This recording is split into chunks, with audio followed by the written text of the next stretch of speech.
Tapi hijrah secara khusus dipakai dalam hal yang positif. Bukan berarti kemudian orang Arab Quraisy itu kemudian dia orang yang bodoh, tahu mana yang benar, cuman gengsi dan ego. Boleh jadi nanti ketika dalam proses hijrahnya kita, itu ada tantangannya.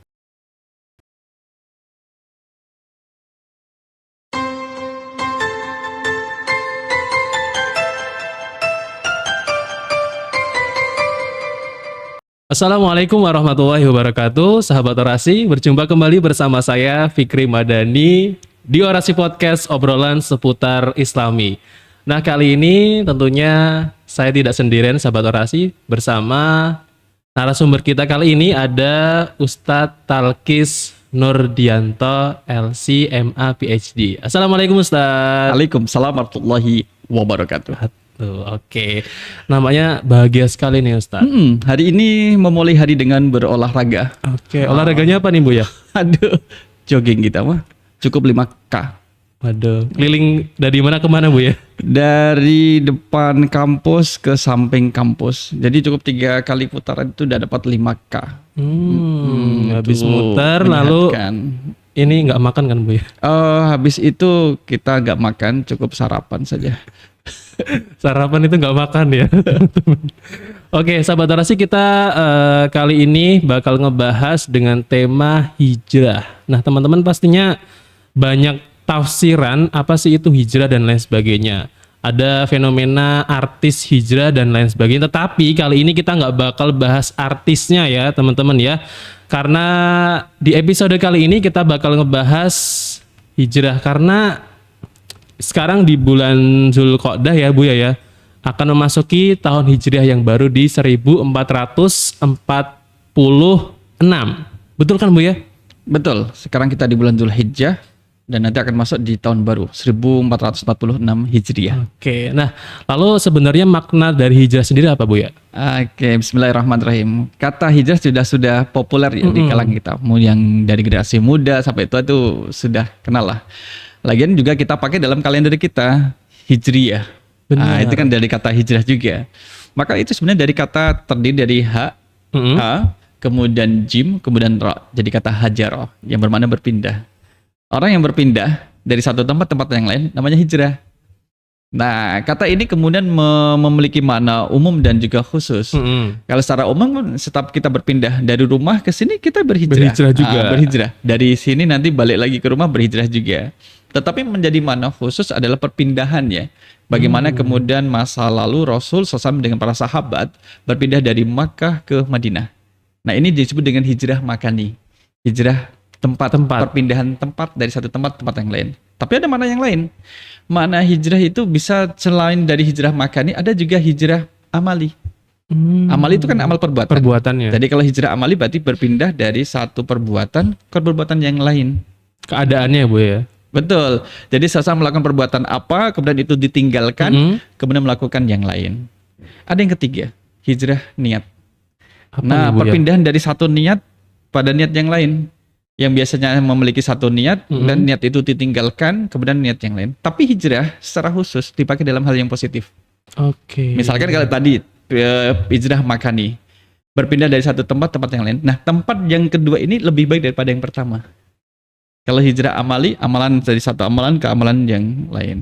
Jadi amalan kedua harus lebih baik daripada amalan pertama. Tapi kalau hijrahnya ini berkebalikan ini gimana Bu? Itu tidak, itu bukan hijrah bukan berarti hijrah.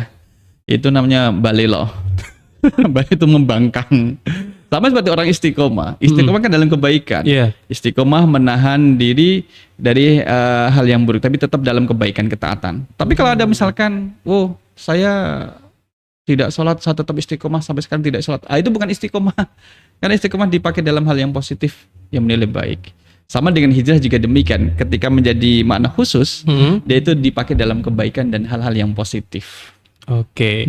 Nah, kali ini kan kita bakal ngebahas tentang hijrah Rasulullah nih, sallallahu alaihi wasallam Bu ya. Nah, sebenarnya kenapa sih ya Rasulullah SAW ini berhijrah dari Makkah ke Madinah Bu ya? Betul. Karena kalau kita lihat posisi awal Rasul kan di Makkah. Dan Rasul di Makkah sejak menerima Islam itu kan kurang lebih 13 tahun. 3 tahun dakwah secara sembunyi-sembunyi, kemudian 10 tahun secara terang-terangan. Kondisi Makkah tidak baik-baik saja terhadap kondisi kaum muslimin. Dengan keberadaan kaum muslimin di Makkah, itu orang Makkah, orang-orang Quraisy Makkah itu kemudian tidak menerima, tidak mau di Makkah ada orang muslim. Yang notabene adalah kemudian menyelisihi dari warisan nenek moyang, keyakinan nenek moyang. Kalau nenek moyang mereka, orang Quraisy Makkah ini khususnya adalah mereka itu menyembah patung dan berhala dengan paganisme, tapi kemudian Islam mengajarkan untuk menyembah Allah Subhanahu wa taala semata, tidak boleh menyekutukan dengan patung dan berhala. Nah, ini mereka tidak mau. Bukan berarti kemudian orang Arab Quraisy itu kemudian dia orang yang bodoh, tahu mana yang benar, cuman gengsi dan ego. Egonya tinggi sehingga bentuk aksinya adalah mereka itu kemudian menyiksa, mengintimidasi, bukan lagi hanya memfitnah, kemudian melakukan kekerasan verbal, kekerasan fisik pada kaum muslimin yang ada di Makkah yang bisa diperlakukan seperti itu. Meskipun ada kaum muslimin dari sahabat di Makkah yang mereka sendiri tidak berani memperlakukan sebagaimana umumnya umat Islam, seperti tidak berani memperlakukan kekerasan terhadap Abu Bakar. Karena punya power di bawah. Kemudian Umar, mereka nggak berani. Tapi pada sahabat-sahabat yang lain, yang misalkan yang menengah ke bawah secara ekonomi, itu mereka tindas. Terhadap Buddha yang masuk Islam, itu mereka tindas. Nah, hijrah inilah kemudian memberikan solusi. Jika kemudian ajaran Islam tidak bisa disampaikan atau mendapat halangan di satu tempat, maka berpindahlah ke tempat yang lain. Bukan berarti melarikan diri, bagian daripada strategi. Bisa jadi waktu itu adalah memang Makkah belum kondusif untuk menerima Islam di awal-awal dakwah Islam itu sendiri. Oke, karena kan Rasulullah ini hijrahnya ke Madinah nih Bu ya. Nah, kenapa sih harus ke Madinah dan apa tujuannya? Gitu ya. Mungkin kalau dikembangkan, kenapa tidak ke Jogja? Aduh, bayangkan kalau belum ada Jogja. Belum ada Jogja. Kalau misalkan ke Jogja kita pintar bahasa Arab nanti ya. Madinah itu bukan tempat yang baru bagi orang Arab pada umumnya dan juga bagi Rasul. Jadi apa yang dilakukan oleh Rasul SAW itu kan kemudian dibimbing oleh wahyu. Allah yang kemudian menunjukkan dalam hadis riwayat Imam Muslim itu kemudian ditunjukkan bahwa tempat perpindahan yang bagus adalah satu tempat yang terdiri di kanan kirinya ada bukit. Di tempat itu ada tempat yang subur, banyak tumbuhan kurmanya. Itu adalah Madinah. Itu adalah Yasrib. Nama dulunya kan adalah Yasrib. Jadi Yasrib itu adalah yang memilihkan adalah Allah. Dipilihkan di Yasrib. Tentunya kalau kita lihat studi komparatif, orang Madinah dengan Makkah kan beda. Secara kulturnya beda, perangai orangnya juga beda, dan lebih penting adalah kesuburan tanahnya juga beda. Madinah tentunya lebih subur daripada Makkah, maka Allah pilihkan Madinah untuk tempat berhijrahnya Nabi SAW dan juga para sahabat kaum muslimin pada waktu itu. Oke Bu ya. Nah kalau Bu ya sendiri milih Makkah apa Madinah nih Bu ya? Kalau lihat deh, kalau misalkan ada program umroh, rata-rata di Madinah lebih lama daripada Makkahnya. Memang kalau kita misalkan cari ketenangan, ada yang merasakan bahwa tenangnya itu tenang di Madinah. Kalau di sedang beribadah itu di Madinah lebih tenang. Kalau misalkan di Makkah sendiri, umat yang pergi ibadah di Masjidil Haram, ramai itu kredit itu. Wah, cepet-cepetan. Jadi suasananya berbeda. Termasuk juga dalam sisi interaksi. Ya, orang Madinah kemudian memiliki gaya low profile. Maka karena daerahnya kan panas ya, itu mempengaruhi juga perangai seseorang. Kalau Madinah kan banyak pohon kurma, kebun kurma, itu banyak. Sekalipun demikian, tetap Makkah memiliki kelebihan. Sesiapa yang kemudian salat di Masjidil Haram, kan sampai 100.000 kali lipat. Salat di masjid luar, selain Nabawi dan juga Aqsa. Kalau di Madinah, berapa? 1.000 kali lipat di selain Masjidil Haram. Jadi ada plus minusnya dan ada kelebihan dan juga ada yang berbeda di satu yang lain. Di Madinah ada makam Rasul Sallallahu Alaihi Wasallam. Kita bisa berziarah. Di Makkah nggak ada.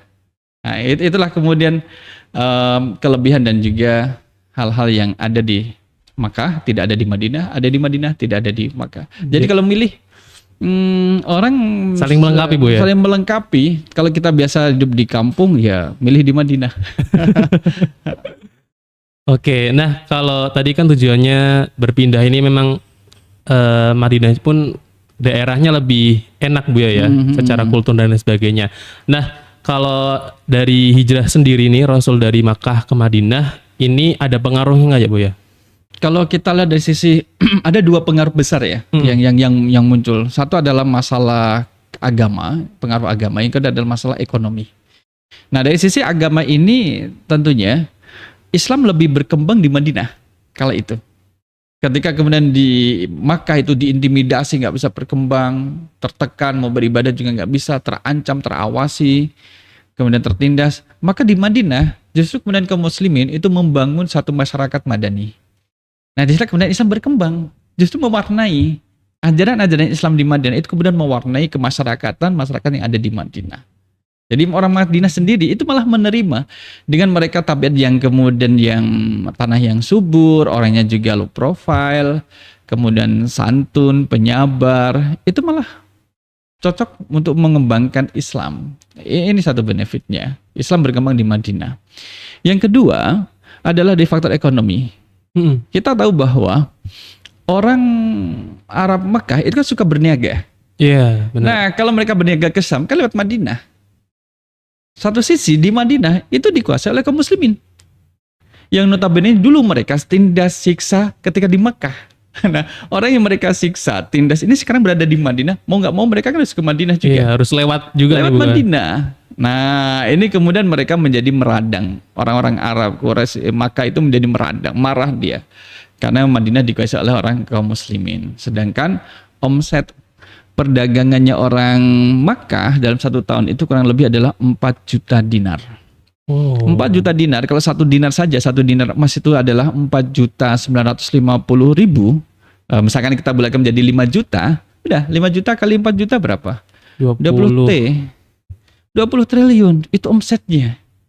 Jadi sikap orang Arab Makkah itu dengan menindas kaum muslimin itu salah. Karena akan merugikan ekonomi mereka. Coba secara kalau misalkan, tidak langsung emang berpengaruh ya Bu ya. Sekiranya mereka kalau memberi ruang, ya kan, mereka tetap bisa berniaga karena itu menjadi mata pencaharian mereka. Tapi dengan adanya hijrah ini kemudian menjadi dia berpikir kembali dan harus membuat strategi yang lain. Dalam satu perjalanan kafilah yang dipimpin oleh Abu Sufyan sebelum masuk Islam itu bisa mencapai berapa kilo itu? Itu perniagaan mereka, perdagangan, komoditi, barang dagangnya orang Makkah itu ketika melewati Madinah. Kan sebanyak itu. Maka tadi disebutkan sampai nilainya adalah 4 juta dinar.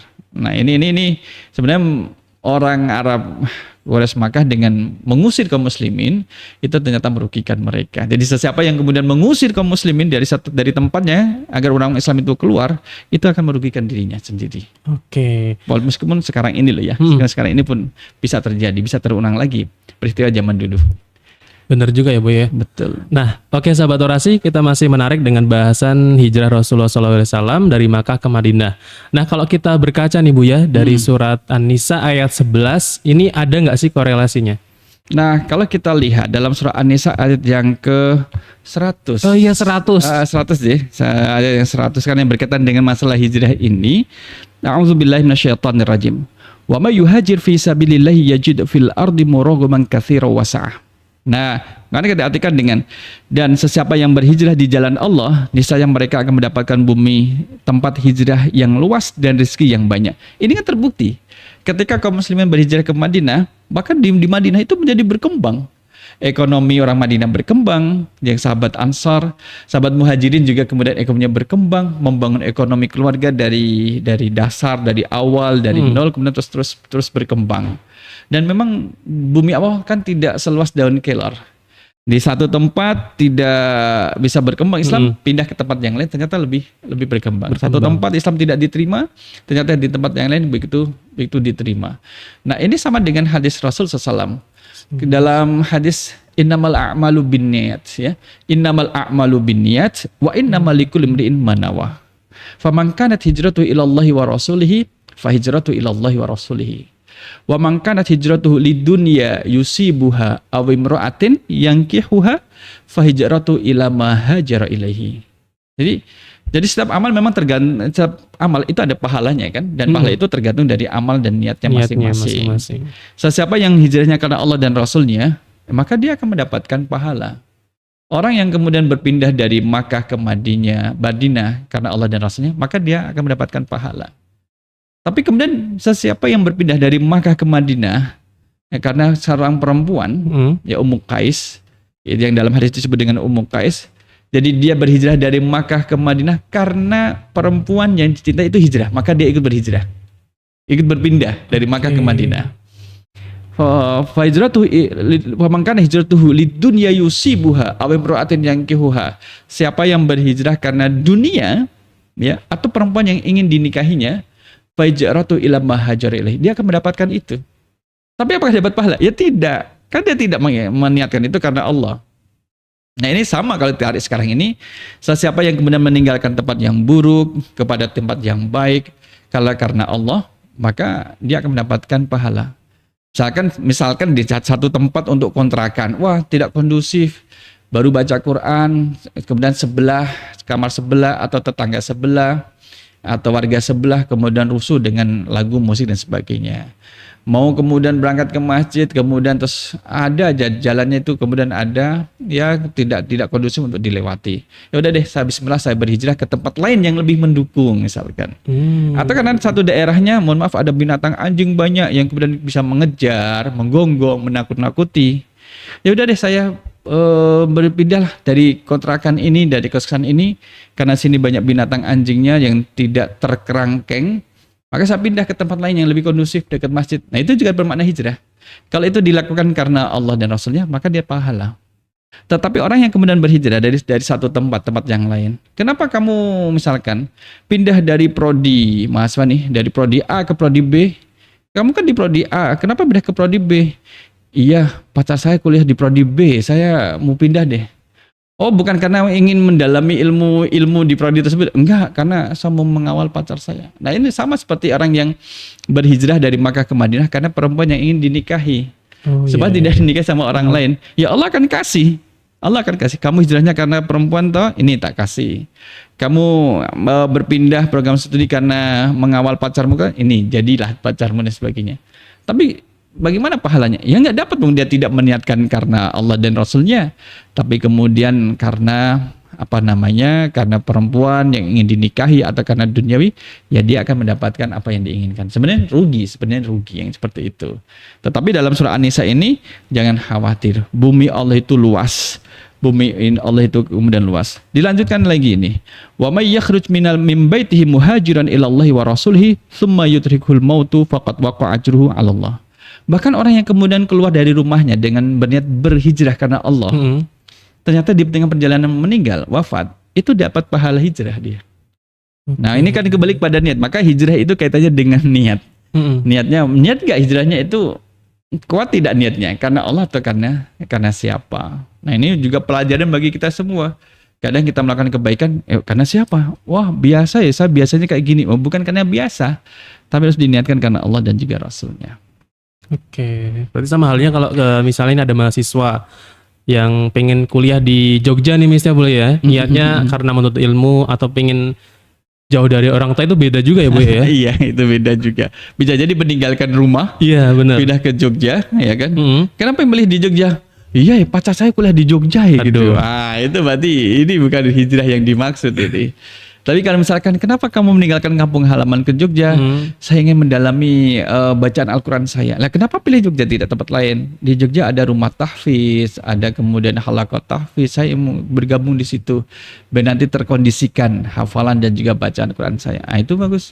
Seperti itu bagus. Oke. Nah oke Bu ya, terakhir nih Bu ya pertanyaan dari saya. Nah kalau kita telah dengarkan tadi mengenai hijrah Rasul dari Makkah ke Madinah. Nah ini sebenarnya ada pesan dan juga hikmah tersendiri nggak dari yang harus kita teladani dari Rasulullah SAW? Yang pertama adalah hidup itu harus bergerak. Ya kan? Jadi sama seperti Rasul SAW itu kemudian terus bergerak ya, dari Makkah kemudian ke Madinah. Dari Madinah pun Rasul kembali ke Makkah lagi setelah kondusif ya, setelah kondusif kemudian kembali ke Makkah lagi. Maka dia harus bergerak. Tadi pergerakan kita harus menuju ke arah yang lebih baik. Selalu ya, Bay ya? Harus always ya. Harus ke situ. Maka yang kedua adalah Rasul SAW dalam hijrahnya ini kan bukan berarti tidak ada tantangan. Boleh jadi nanti ketika dalam proses hijrahnya kita, itu ada tantangannya. Sampai Rasul kemudian terancam nyawanya. Akan dibunuh oleh orang kafir Quraisy di bawah pimpinan Abu Jahal. Tetapi selama orang itu kemudian hamba itu berada dalam naungan Allah, maka Allah akan menjaganya. Selama kita kemudian niatnya berhijrah karena Allah, selama itu pun Allah akan menjaganya, sekalipun ada yang julid, ada orang yang kemudian iri, dengki terhadap perbuatan baik yang sedang kita lakukan. Nah, yang ketiga, sesiapa yang melakukan kebaikan, dia akan mendapatkan temannya. Yang melakukan baik, dia akan mendapat teman yang baik. Rasul SAW dalam berhijrah dari Makkah ke Madinah kan tidak sendirian, ditemani sahabat baik di antara sahabat-sahabat baik lainnya, yaitu Abu Bakar As-Siddiq. Jadi orang baik itu selalu akan menempel pada kebaikan. Orang yang buruk nempel kebaikan, nggak tahan lama, dia akan mental. Maka jangan bosan menjadi orang yang baik. Jangan merasa sendirian jadi orang baik, karena nanti ada orang baik lainnya yang akan kemudian nempel dan membantu menguatkan kebaikan pada dirinya dan yang akan dilakukannya. Oke, Itulah kita tiga pelajaran. bener harus diniatkan dengan baik dan juga ikhlas ya Buya ya. Oke, nah ada pesan gak nih Buya untuk para sahabat orasi semua yang ada di manapun nih yang mendengarkan podcast ini, apalagi para mahasiswa nih Buya yang hijrah ataupun merantau dari kampung halaman ke Jogja dan lain sebagainya. Silakan. Oke, terima kasih sahabat orasi yang dirahmati oleh Allah SWT. Jadi istilah hijrah sendiri itu lekat dengan diri kita. Tidak hanya kemudian di telinga, tetapi kemudian melekat di dalam hati bahwa kita memang harus selalu bermetamorfosa ya, berubah menjadi yang lebih baik. Dan ini menjadi satu kebutuhan yang harus dipenuhi. Kalau tidak menjadi orang baik, maka menjadi apa lagi? Nah, yang kedua adalah, jangan khawatir menjadi orang baik. Jangan khawatir ketika jadi orang baik tidak memiliki teman. Salah. Justru orang yang baik itu temannya adalah orang-orang baik. Siapa yang kemudian ingin jadi orang baik, maka sabar dalam kebaikan itu. Ya, sekalipun orangnya tidak banyak, sepi, tapi tetap dinilai seperti satu kebaikan. Sebagaimana kalau mutiara jatuh di lumpur, ketika diangkat, dia tetap mutiara. Maka harus bertahan menjadi orang yang baik, dan supaya itu kemudian diniatkan karena Allah, mencari ridha Allah, dan ketika ada tantangan, halangan, rintangan, mintalah pertolongan kepada Allah Subhanahu wa taala, dan semoga Allah menguatkan niat hijrah kita dan tetap istiqomah dalam kebaikan. Allah alam shawab. Oke, baik. Terima kasih Buya untuk kesempatan di episode kali ini. Semoga kita berjumpa lagi di episode selanjutnya, dan Buya semoga sehat selalu ya Buya. Amin. Amin. Baik sahabat orasi, sampai jumpa di Orasi Podcast episode selanjutnya. Jangan lupa untuk like, komen, dan subscribe. Dan sampai jumpa di Orasi Podcast episode selanjutnya. Wassalamualaikum warahmatullahi wabarakatuh.